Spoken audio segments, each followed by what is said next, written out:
Golden State, I don't think they're going to win it this year. They can't necessarily just turn it on. I think this is the year somebody's going to take them down. OKC is dangerous.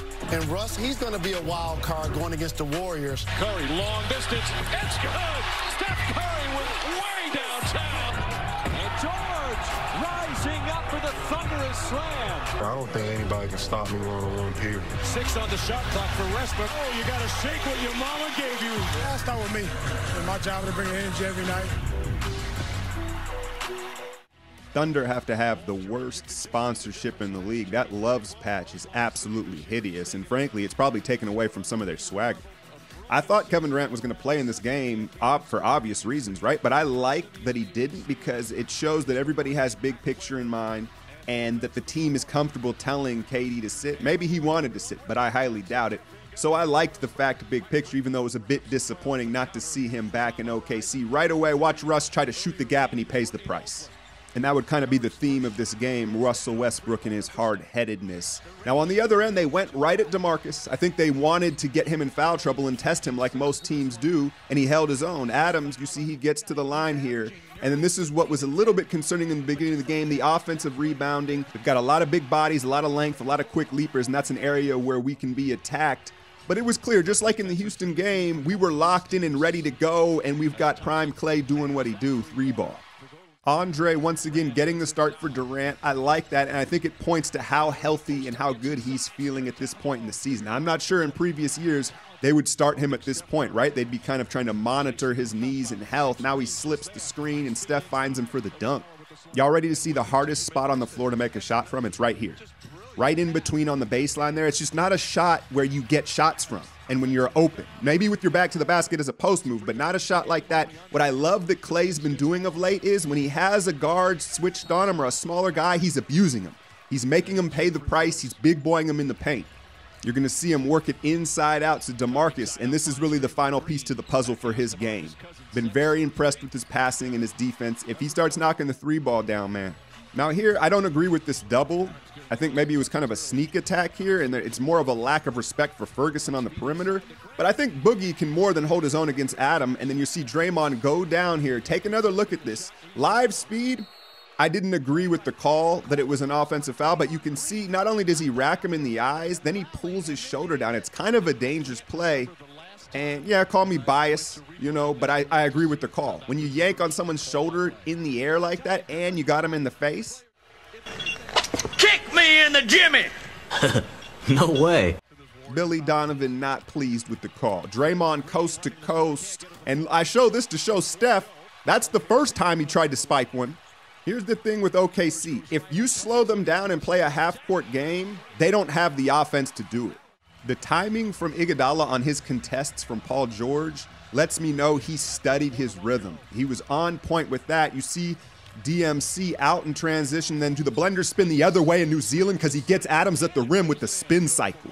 Now, Clay was only 3 of 8 from downtown, and there's no real metric to measure this, but it didn't feel like that, right? Because he hit the threes early in the game, and it set the tone. And then he probably missed some when the game was already over. So it just doesn't always add up. Grant had himself a nice game. You see the athleticism, the energy, and he actually shot well from the perimeter in this one. Both teams with 16 turnovers. But again, watching the game, it didn't feel that way, right? It felt like OKC had way more costly turnovers. Ron Adams calling this the best defensive performance of the season.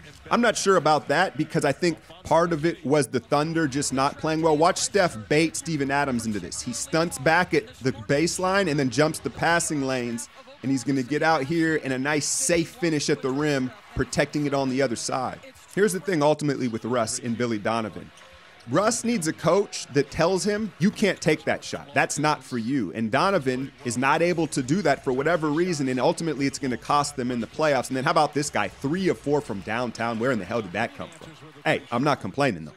Someone pointed it out to me on Twitter, and it's something that if you watch these games back, Draymond does a lot of over-helping. Watch this here. There's no reason to come help on Russ, who hadn't made a shot all night and yields the open 3-ball. So he's very guilty of that, and those of you that watch a lot of these know I point it out early and often. How many times did the telecast cut away and then miss one of our baskets or barely catch one of the plays? Steph, the corner 3-ball, shot the ball much better on this night. I liked how he looked. Morris, the other Morris, remember they acquired him at the deadline, looks a bit out of shape, knocks the corner 3-ball down. Then Chef breaks out the vintage recipe on Morris, dances on him for the step-back three, and it's been so refreshing these last few games to get out to good starts. Steph's going to knock knees here. Watch this right off this screen. Boom, he gets clipped in the thigh. I think it's a dead leg. But back to the refreshing start thing, because all we hear is there's no more fear of the Warriors. Well, you know how we put fear back in teams? Blow them off the floor to start the games. And so I'm very pleased with that. You see Steph a play or two later, and you can see him still limping after catching that dead leg popping off that screen. It's really disturbing that these are the best two they've got. These are the headliners for ESPN. Get it together. Like I said, the telecast missing another Draymond three. That looked like almost a damn near a runner here as we hang 41 on them in the first quarter. Looks like they took one away, foot on the line. Paul George, is he running out of gas? He's had to shoulder so much of the offensive load. The shoulders chipped up. So Schroeder came into the game, and Schroeder's low-key a Warrior killer. His speed, remember he had that big game at Oracle earlier in the season, and then Clay is just relentless. Like, look at this. He gets the ball back. He fights through. It's tipped. No. Doesn't get it. Offensive rebound goes right back into the shot. And as a defender, it's demoralizing. It's exhausting. Cook has been kind of bothering me lately. I'm going to hold this here. Now, you see Schroeder, right? Who makes that pass? And if you're going to make it, you put it over the top to the 6'8" Sean Livingston, right? But not Quinn. This dude played at Duke. Some of the things he does on the court, his instincts and his IQ, just flat out bother me. You see Bell, that's kind of becoming his little go-to jumper there at the elbow. 14 minutes in the game, as you see Steph trying to keep that leg loose. A lot of Warrior fans there. I hold this. Look at those KD shoes there with the pen waiting on the rack. There was a lot of Warrior fans there, and the animosity, the crowd juice, we took the crowd out early, but it just definitely was not the same venomous atmosphere. DeMarcus, this decision for him, it's paying off, man, because everybody knew he was a good passer, but he was a reluctant passer, right? It was always option B, and now you're seeing his complete skill set offensively and how devastating he can be. Clay out in transition, and Cook finally bangs a three down. Maybe I'm annoyed with him, or I'm noticing more of his warts because he's not shooting the ball enough. But yeah, man, as good as DeMarcus is playing, like, he's going to get a bag. You know, unless he has something bad happen to him, he's going to get a bag. He's shown enough, and then Bell can't get away with the Giannis LeBron gather. That doesn't get called against those two. I get it, though. It's a travel. More Quinn and his lack of IQ. Look where he's standing. He needs to be on that NBA logo, facing, seeing ball action. So he easily gets torched back door. That's elementary right there. And so I think the concern moving forward still is these bench unit guys, because you're going to see McKinney here. This is an easy left-handed finish, but instead he opts for the right-handed spike, and Adams tells him, no, sir. And I don't necessarily think those are skill plays. I think they're IQ plays. I think McKinney could probably scoop that in with the left hand, but he doesn't think it. Now he jumps the passing lanes. He's got a guy trailing him, and he goes up for the dunk, and he gets roofed from behind. These are bad decisions, right? Now watch Quinn Cook on this possession here. This effort is unacceptable from a role player on the fringe of the NBA. Like, you better run your ass back down in transition. Schroeder another three, and OKC has life. And I show you those plays from those two because it just gives you an inkling that they may not be able to be trusted in playoff games, right? In meaningful moments here. DeMarcus, only 11 field goal attempts on the game, 6 assists. You can tell he's enjoying getting guys shots. Watch this Spain pick and roll here to lift Paul George into a three ball. And you could feel like OKC was like, come on, Paul, we need you, Paul. You are our only hope, Paul. McKinney's going to knock this thing down. Look, he had 7 and 7 in 17 minutes, but he was a -6. He and Looney were the only minuses on the roster. Looney a -1. Boogie, welcome to the hands crew. That's ridiculous. Take a look at this. Take a look at this. You have to take into account his size. A man that size catching it at the ankle and then finishing it on the other side of the rim. And then Wuss got mad because Wuss was making boo-boos on the court. Look at him charge Clay, frustration foul, picks up the tee. That's 16 on the season. He will miss a game in the middle of a playoff hunt.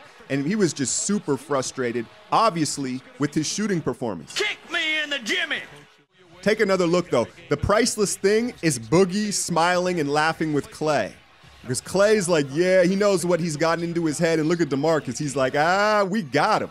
He was just doing it on both ends. Watch him here with the tip, and had 8 rebounds on the night to go along with the 23 and 4. I love this in and out off the screen. Look at that stagger snake in and out into the 3. And it just felt good. It felt like a good offensive performance for him. 33 points. It all came within the flow. and it was just one of his better offensive nights we've seen in a while. Obviously, we know he's been struggling since the All-Star break. Third quarter, could PG put them on his back again and get him back in this? That's too easy. The walk-up three in transition, but it was this dude, Russ. And look at the threes. It's not just that he was 0 of 7. They weren't good looks. They were all contested, right? They were out of rhythm. And then Clay with the yam on Steven Adams. That takes nuts right there. Not going to play. PG quietly is kind of fallen back out of the MVP race with the shooting slump. He hits that, but he was 4 of 12 from downtown. He's just having to do too much, man, especially when Russ is shooting like that. Clay, that was kind of Kobe-like, man. It's getting buttery in the post. Boogie's that dude when you're playing pickup ball, like you just getting out the way. Like I'm not hanging around in the paint with this dude in there rumbling and tumbling to the basket like that. And I mean, hey, I ain't getting paid, but that dude roughing people up. Now, Jaren Grant was the only other starter in double digits besides Paul George with 11. So to give you an idea of how good this defense was and how poorly they shot, now Clay, he's just showing it all, man. He's showing out. He wants that All-NBA status. Here's the difference within the past. Russ, when he would shoot like this, he'd put his head down and he'd start getting to the basket. And now you're just seeing him settle, relocation, corner, net. How about this pass, though? On the move, splitting them down the middle. That was pinpoint. That was like an Iguodala pass right there. Then I don't know if it's like a little midlife crisis at 31 for Steph, but we saw him try the putback dunk. Now he splits the trap, goes up and almost spikes it on Grant's head. I admire the attempt. Looney, quiet night, only 17 minutes, but I love this. Look, Russ tried to foul him. Look at Looney step to him. He's like, what? I'm gonna step to you. Actions speak louder than words. Don't talk, just step into his space. And at this point, this dude was, 2 of 17 in the game. He goes to the bench. Now he leaves the arena. I'm thinking, oh man, now he's gonna act like he's hurt, right? But they catch him in the tunnel, taking a moment for himself. Warriors clearly in his head. Steph doing work on the court. Another relocation corner three and 30 for 30 in the third. I want you to watch Steph call for the ball here from Draymond off this rebound. And what Draymond doesn't understand is, as a shooter, Steph letting him dribble that up the court gains rhythm for him. Now, he gets the ball. Like, Draymond has all intentions of giving him the ball. But what Draymond may not understand as a non-shooter is Steph likes to bring the ball up. And most shooters like to feel the ball and bring it up, get more bounces before they get their shot. Now, I'm not blaming the miss on that. It's just something Dre doesn't understand. Fourth quarter, would there be any kind of fight or pushback from Oklahoma City? DeMarcus says no, and he's dominating the game. Burton's a tank of an athlete. DeMarcus denies him at the rim.